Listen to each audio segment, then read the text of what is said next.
నాకు ఇన్స్పిరేషన్ ఉంటా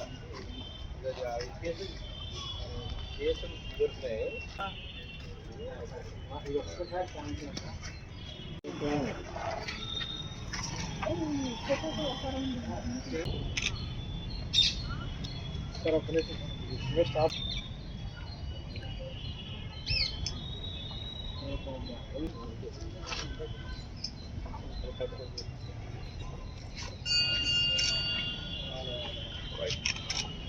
right sir చెప్పండి. Okay sir. ఈరోజు మన కర్నూలు ఎస్పీ శ్రీ బిందు మాధవ్ సార్ గారి ఆదేశాల మేరకు Kurnool ACB superintendent Ravikumar sir గారి ఆధ్వర్యంలో మేము అక్రమ కర్ణాటక మద్యంపై నిఘా ఉంచడం జరిగింది. మంత్రాలయం మండలం కల్లుదేవకుంట క్రాస్ వద్ద వాహనంలో కారులో ఇది గోల్డ్ కలర్ కారులో మద్యం తరలిస్తుంది అనే సమాచారం మేరకు రూట్ వాచ్ చేయడం జరిగింది.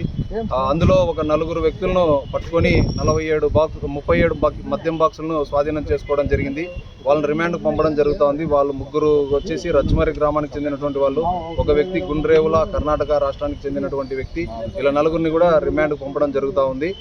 అలాగే మేము మాధవరం చెక్పోస్ట్ సిబ్బందితో కలిసి 11 గంటల సమయంలో వాహనాలు తనిఖీ చేస్తున్నప్పుడు ఒక ఆటోలో 18 బాక్సుల మద్యం తరలిస్తుంది అనే దాని మీద చెక్ చేయడం జరిగింది.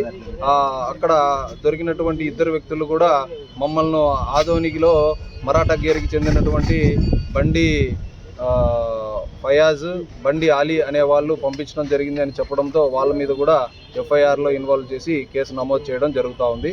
ఈ పట్టుబడిన మొత్తము 2 కేసుల్లో కలిపి మనకు మొత్తం 55 బాక్సుల దాకా మద్యం దొరికింది. ఇది విలువ వచ్చేసి ఈ కారు, ఆటో మొత్తం అంతా కలిపి వీటి విలువ సుమారు 4.5 నుంచి 5 లక్షల మధ్యలో ఉంటుంది.